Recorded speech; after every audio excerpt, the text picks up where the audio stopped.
The race for the 4th Middlesex District now officially underway between Danielle Gregoire and Syed Hashmi. Up first, we talked with incumbent candidate Danielle Gregoire to learn what separates her from her opponent. I couldn't think of anything that doesn't separate us. Everything separates us. I have, pages and pages and pages of accomplishments and goals and policies that I've fought for and implemented, and success story after success story of helping constituents, especially during the pandemic. My office has helped hundreds and hundreds of folks just from Marlborough, Northborough, and Westborough who've had issues with whether it be their unemployment or food insecurity or all kinds of other things. We're worlds apart. She's represented the 4th Middlesex District for 10 years, first winning the seat as a Democrat back in 2008. If elected again, Gregoire plans to continue battling the coronavirus head on. Right now, obviously, the most important thing to all of us is the coronavirus pandemic and how it's going to impact not only the public health of the residents of Massachusetts, but also our economy. So that is obviously forefront in our mind. I think it's really important to note too, though, that the legislature did vote to extend our formal session.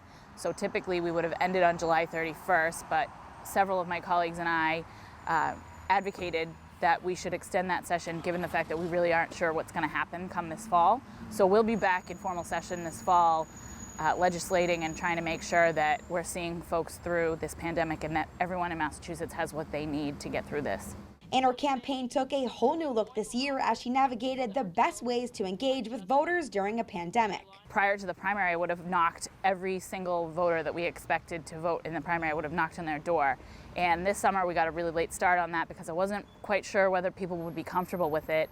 But I did hear from some of my colleagues that were going through campaigns as well, that were doing some door knocking, and we're getting good responses. So we started out doing some doors later in the summer, didn't quite get to everybody, but we'll be back on the doors hard come, next week for November, because everyone's going to vote in November because it's a presidential election year. The turnout will be through the roof, 90–95%. So we're going to try to get to everybody this fall. We ran a typical campaign as far as mail goes.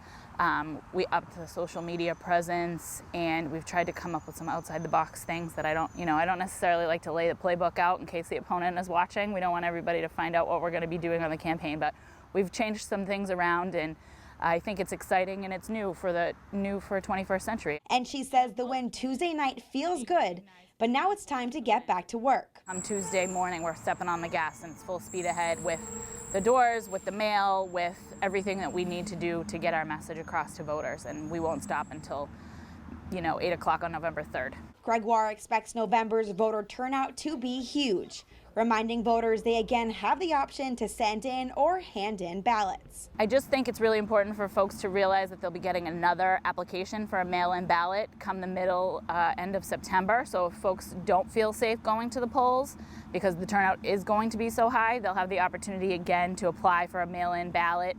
And if they don't feel safe putting that ballot in the mail because of what's going on with the Postal Service, they can certainly drop it in the established drop boxes either at City Hall here in Marlborough, or Town Hall in Northborough or Westborough. And folks who don't feel safe going out to the polls should certainly take advantage of that.